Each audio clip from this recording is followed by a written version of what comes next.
I'm coming. More than 2 years ago, when we were finishing Last of Us Part 2, and we were working on those flashbacks within that scene for the first game, we got excited with the idea of like, oh man, what if we made The Last of Us Part 1 to look as good, if not better, than what we have done with Last of Us Part 2, which we really pushed the boundaries of like what we could do from gameplay and a graphical standpoint, and felt like if we do that, we could actually come even closer to our original vision of what the first game would have been had we not been constrained by technology.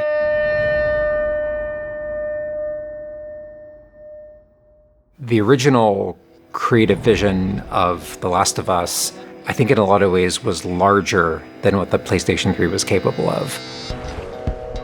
The tech of the PS5, it's like an open box of tools and goodies that we can play from and draw from. The 4K, HDR, improved haptics, 60 frames, help us to reimagine The Last of Us.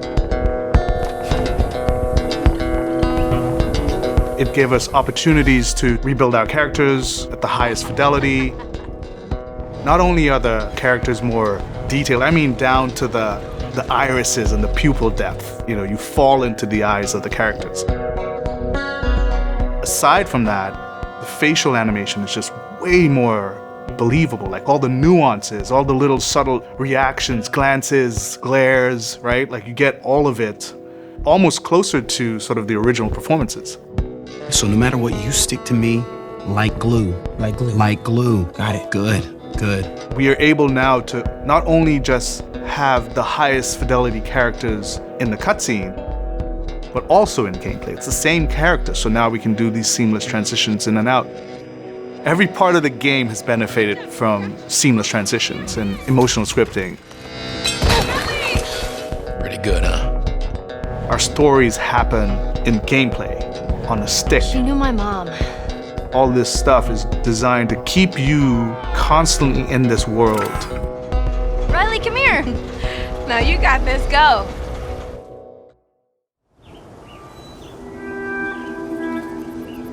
One of the things that the PlayStation 5 is really enabling is that we're able to have a density of physics objects in a scene that we could never do before. Like, this has always been the dream, is to have this number of bumpables, chippables, breakables, destructible objects in a scene. It just makes the world feel rich, makes it feel lived in. Materials kind of have the properties that you'd expect.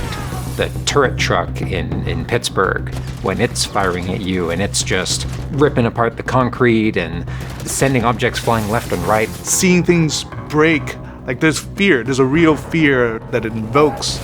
And it's giving us a much more dynamic range of gameplay to play with. Surround him! Our AI tech has just increased incredibly. What we were building the basis off of was The Last of Us Part 2's AI. And it has sophisticated systems for things like the fundamental knowledge model of how these NPCs perceive and understand what the player is much more sophisticated. Now how the enemies are communicating with each other, how they're chasing you, how they're flanking you, how intense that fight feels, it's so much more rewarding coming out of it from the other side.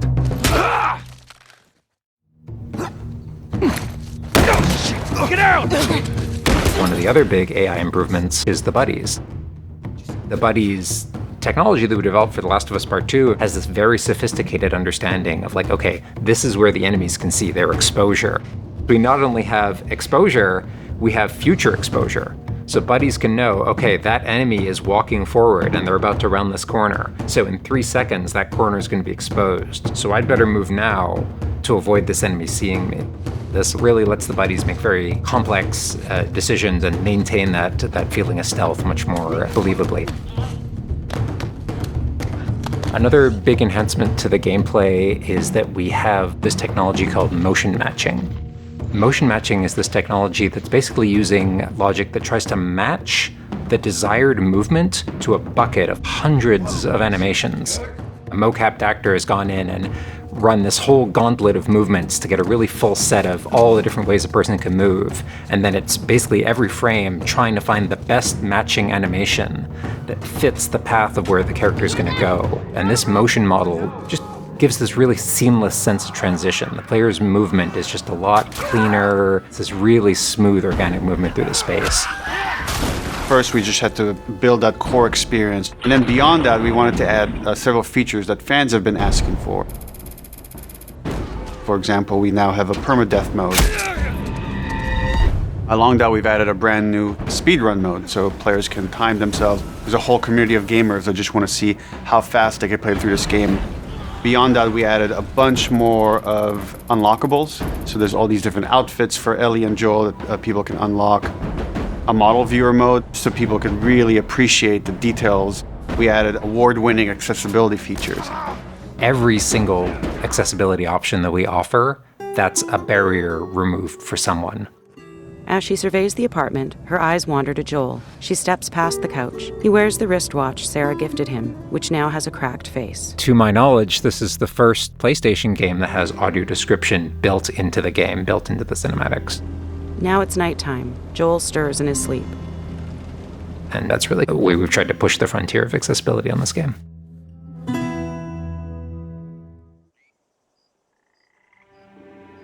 So much of the identity of The Last of Us is the world. We revamped completely the art direction. You know, everything from these expansive vistas that not only are they beautiful, but you feel the environments. You feel the environments in a much more visceral way. The rooftops overlooking the Capitol building, for example, like just the breath of fresh air when you go up there and you feel that sort of release in tension. And then, to juxtapose that down in the tunnels in Wilds, and you get that dank, flooded tunnel feel, that humidity, you can actually feel it. All these environments are just completely reimagined. Now we got our engine on the PS5, those haptics, the 3D audio, the fast loading. It really creates a much more immersive, and because of that, much more emotional experience. One of the things I absolutely love with the 3D audio in The Last of Us Part 1 is being able to hear an enemy before they sneak up on you. And trying to do a stalker fight with the 3D audio is just so much fun. You're hearing them skitter around in a different room, and you're hearing them trying to get up behind you.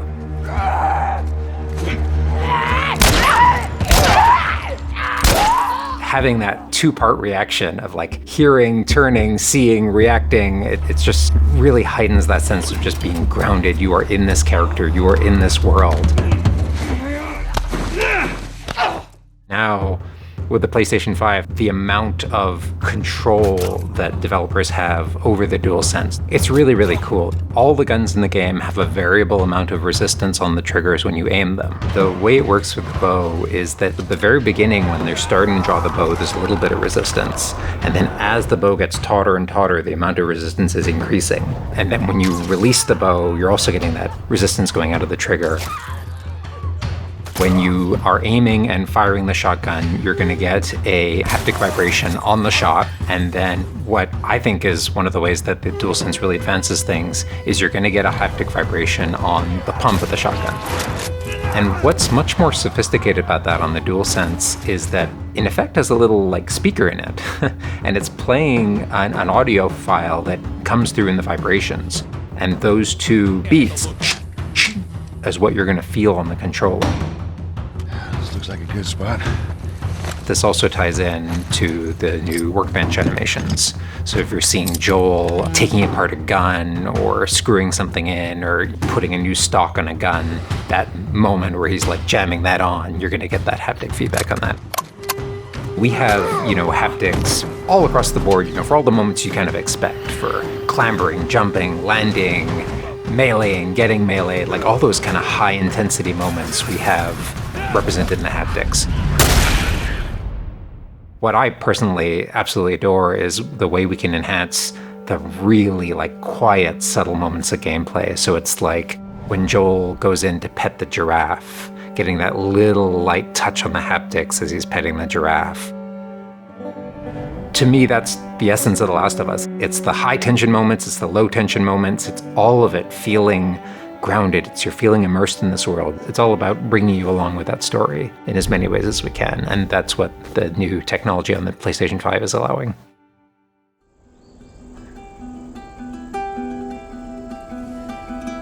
Was that everything you hoped for? Jury's still out. There's something special about that core experience of playing as Joel and Ellie on this journey, then to take that experience and really honor it and keep the authenticity of it,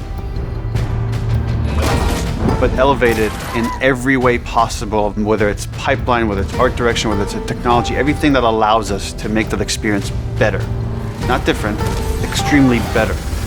That's why, to me, this is the definitive way to play The Last of Us.